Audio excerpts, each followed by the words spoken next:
আজকে 15ই আগস্ট বাংলাদেশ জাতীয়তাবাদী দলের চেয়ারপারসন,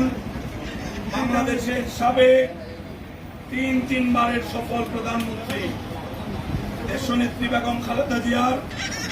৮০তম জন্মদিন। আজকে মুক্ত বাতাসে, হাসিনা মুক্ত বাংলাদেশে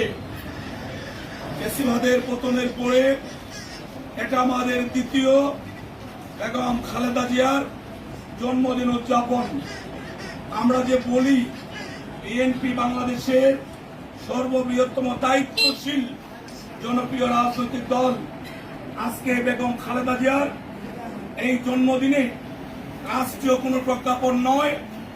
প্রশাসনের কোনো বল প্রয়োগ নয়, রাষ্ট্রের কোনো অর্থ খরচ নয়, বাংলাদেশের 64 জেলার সব কয়টি উপজেলায় অনেকগুলি ইউনিয়নে পর্যন্ত আজকে মসজিদে মসজিদে, মন্দিরে মন্দিরে বেগম খালেদা জিয়ার দীর্ঘায়ু সুস্বাস্থ্য কামনায় দোয়া এবং মিলাদের ব্যবস্থা আমাদের দলের পক্ষ থেকে দলীয় নেতৃবৃন্দ স্বেচ্ছায় করেছেন।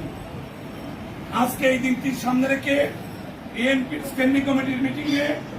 আগামী দিনে রাষ্ট্রনায়ক দলের ভারপ্রাপ্ত চেয়ারম্যান ডক্টর তারেক রহমান সাহেবের সভাপতিত্বে মিটিংয়ে সিদ্ধান্ত হয়েছে 1971 সালে আমাদেরকে একটি স্বাধীন সার্বভৌম রাষ্ট্র উপহার দেওয়ার জন্য যারা সেই দিন নিজের জীবন অকাতরে দান করে শহীদ হয়েছেন, সেই শ্রদ্ধেয় শহীদদেরকে আজকের এই বিশেষ দিনে আমরা যেন দুয়ার মাধ্যমে তাদের বিধি আত্মার মাগফিরাত কামনা করি।